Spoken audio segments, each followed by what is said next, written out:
নমস্কার বন্ধুরা, আজকে আমি তৈরি করে নিলাম সকলের প্রিয় ছ্যাঁচড়া। ছ্যাঁচড়া করার জন্য আমি এখানে 5 রকমের সবজি নিয়েছি আর নিয়েছি একটা কাতল মাছের মাথা। এবার মাথাটা কড়াইতে তেল গরম করে ভালো করে লবণ হলুদ মেখে ভেজে তুলে নেব। মাথা ভেজে নিয়ে আমি এক এক করে সমস্ত সবজিগুলো ভেজে নেব।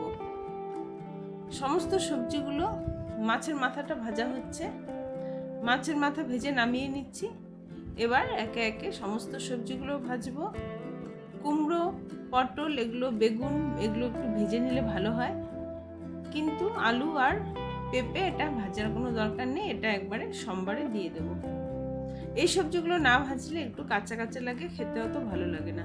পটলটা ভাজা হয়ে গেছে, তুলে নিলাম। এবার পটল ভাজা তেলে দিয়ে দিলাম বেগুনটা ভেজে একটু তুলে নিচ্ছি। এরপর দিয়ে দিলাম মিষ্টি কুমড়োটাও ভেজে তুলে নিলাম। এবার ওই তেলে আমি ফোড়নটা দিয়ে দেবো। ফোড়নে দিয়ে দিলাম শুকনো লঙ্কা, তেজপাতা আর 5 ফোড়ন। ফোড়নটা দিয়ে ওর মধ্যে দিয়ে দেবো কুচনো পেঁয়াজ দিয়ে একটু হালকা লাল করে 1 মিনিটের মতো ভেজে নেব পেঁয়াজটা ভেজে নিচ্ছি। এবার দিয়ে দেব আলু আর পেঁপে আমি আগে থেকে ভেজে নিইনি, এটা একবারে ভেজে মশলার সাথে কষিয়ে নেব। আলু আর পেঁপেটা দিয়ে দিলাম, এটা 2 মিনিটের মতো নুন হলুদ দিয়ে ভাজা করে নেব, কম হিটে, যাতে আলু আর পেঁপেটা নরম হয়ে যায়। এরপরে এর মধ্যে দিয়ে দেব 1/2 চামচ আদা বাটা আর লঙ্কা বাটা দিয়ে কিছুক্ষণ কষিয়ে নেব। কিছুক্ষণ কষানো হয়ে গেলে দিয়ে দেব পুঁই শাকটা আমি আগে থেকে দেইনি, কারণ এটা খুবই নরম, এটা 2 মিনিটের মতো নাড়াচাড়া করলেই সেদ্ধ হয়ে যাবে। পুঁই শাকটা দিয়ে মিনিট 2-1 নাড়াচাড়া করে নিয়ে তারপর দিয়ে দেব মাছের মাথা আর ভেজে রাখা সমস্ত রকম সবজিগুলো।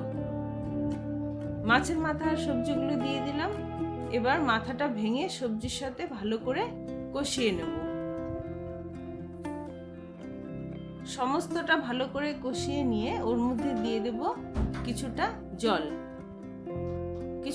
জল দিয়ে 5 মিনিটের মতো ঢাকা দিয়ে দেব। 5 মিনিট ঢাকা দিলে সমস্ত সবজিগুলো ভালোভাবে সেদ্ধ হয়ে যাবে। সমস্ত সবজি সেদ্ধ হয়ে গেলে এর মধ্যে দিয়ে দেব একটু কুচনো ধনিয়া পাতা। তো বন্ধুরা, এটা খেতে ভীষণই ভালো লাগে, তোমরা বানিয়ে নাও এরকম করে ছ্যাঁচড়া।